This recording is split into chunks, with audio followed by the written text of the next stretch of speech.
Assalamualaikum warahmatullahi wabarakatuh. Good afternoon, ladies and gentlemen. Good afternoon, Mr. Bani. It is an honor for me to present today. My name is Maisya, and today I will present my research proposal entitled Systematic Literature Review Study Related to Usability Learning Management System for an Analysis of System Usability Skill. It is important to emphasize that this presentation covers Chapter 1 to Chapter 3 only. It focuses on the background, problem formulation, objective, and research methodology.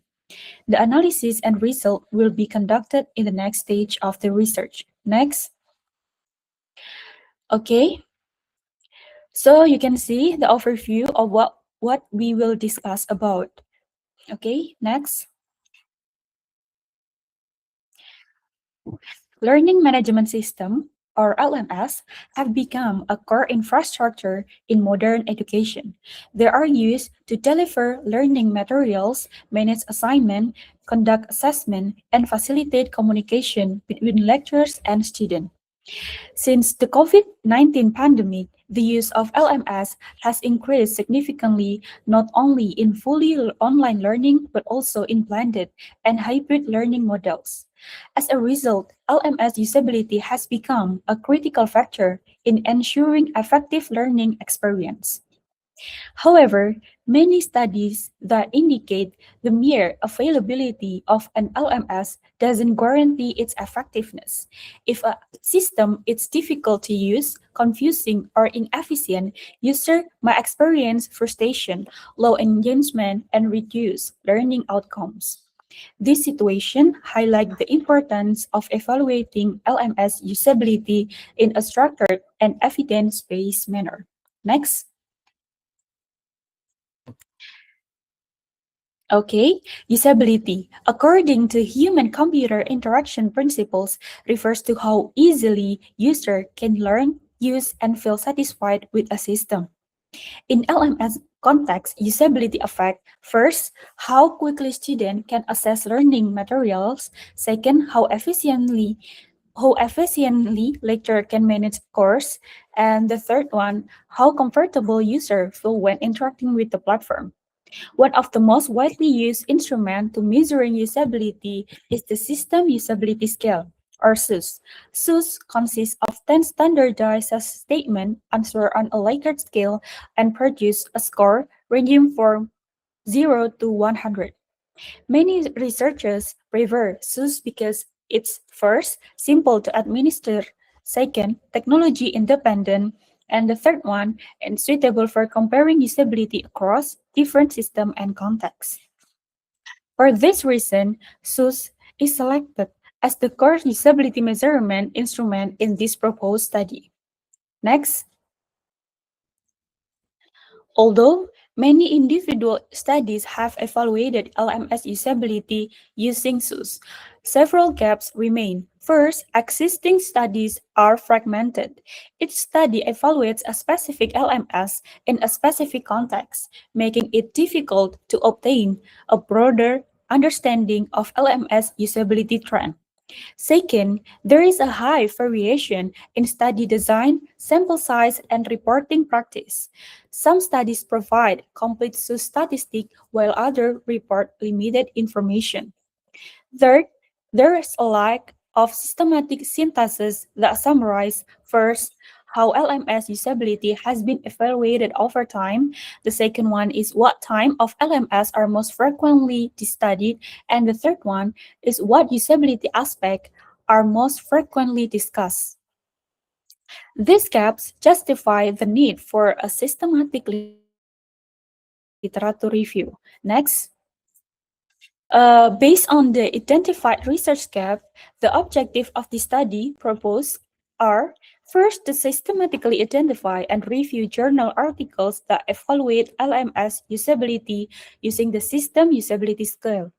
Second, to describe how SUS has been applied in LMS-related studies, including research, context, LMS type, and respondent characteristic. The third one, to identify commonly reported usability aspects discussed in previous studies. The fourth, to provide a structured reference for future LMS usability research and system improvement effort. At this stage, this objective define what will be analyzed, not the result themselves. Next. Okay, this study will focus on journal article published between 2015 and 2025.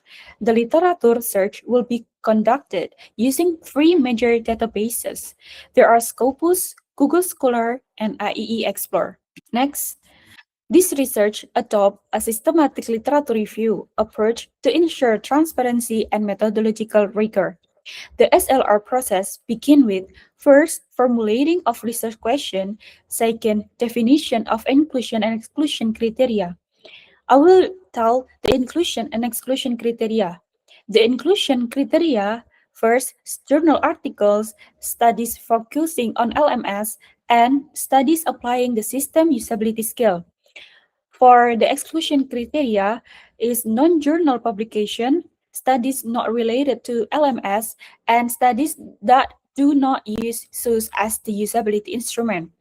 And for the third, for the SLR process is development of Boolean search string. The screening process follows the PRISMA framework, which include first identification, screening, eligibility assessment, and final inclusion. At this proposal stage, PRISMA is adopted as a methodological framework to ensure transparency, consistency, and replicability in the literature selection process. The detailed implementation of this framework is illustrated in the following slide. Next. On this slide, I will present the PRISMA flow diagram, which illustrates the literature screening and selection process applied in the systematic literature review. At the identification stage, a total of 94 records were retrieved from three academic databases, Scopus, Google Scholar, and IE Explorer. These databases were selected to ensure broad coverage of both international and technological-focused publications related to learning management system and usability evaluation. Before the screening process, no duplicate records were identified, and no records were removed by automation tools or for other technical reasons. Therefore, all 94 records proceed to the screening stage. During the screening stage, the titles and abstract of all 94 records were carefully reviewed based on the predefined inclusion and exclusion criteria. At this stage, 8 records were excluded because they were not directly related to LMS usability evaluation using the system usability scale. As a result, 86 articles were considered relevant and were retrieved for full text assessment. All full text articles were successfully assessed, so no report were excluded due to retrieval issues. Next, during the eligibility stage, the 86 full-text articles were examined in more detail. At this stage, 36 articles were excluded with explicit reason. The main reason for exclusion was the 33 studies didn't report SUS quantitative data, particularly the average SUS score, which is required for inclusion in this review in addition. 3 studies were excluded because their research design was itself a systematic review or another form of secondary study, rather than primary empirical research. Finally, after completing all screening and eligibility steps, 50 journal articles met all inclusion criteria and were included in the systematic review. These studies from the final sample that will be used for descriptive synthesis and were applicable quantitative aggregation in the next stage of the research. This RISMA-based selection process ensures that the included studies are relevant, transparent, and methodologically appropriate for answering the proposed research question. Next. Okay, after the relevant articles are selected, Data extraction will be conducted to collect information such as first the LMS type, second year of publication, third number of respondent, and the last is reported source metrics.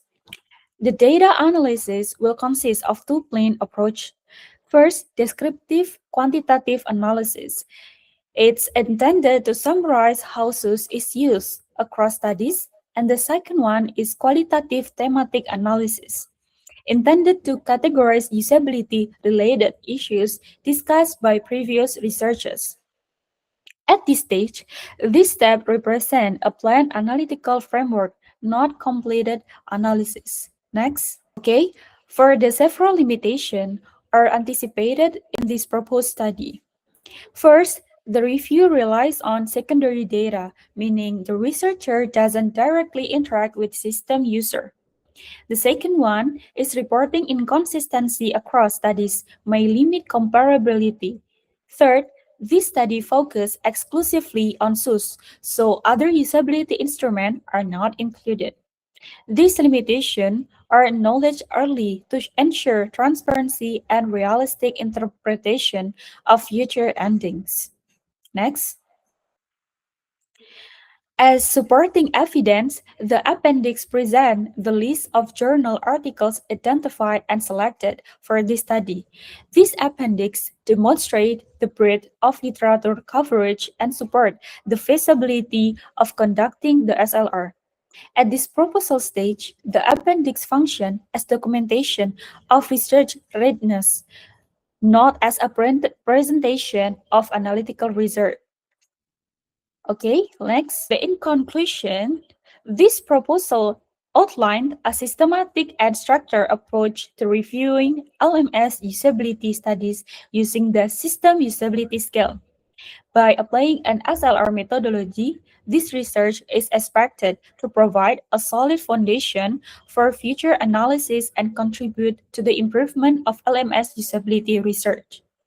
Thank you for your attention. I'm happy to receive question of our feedback regarding the proposed methodology. Thank you.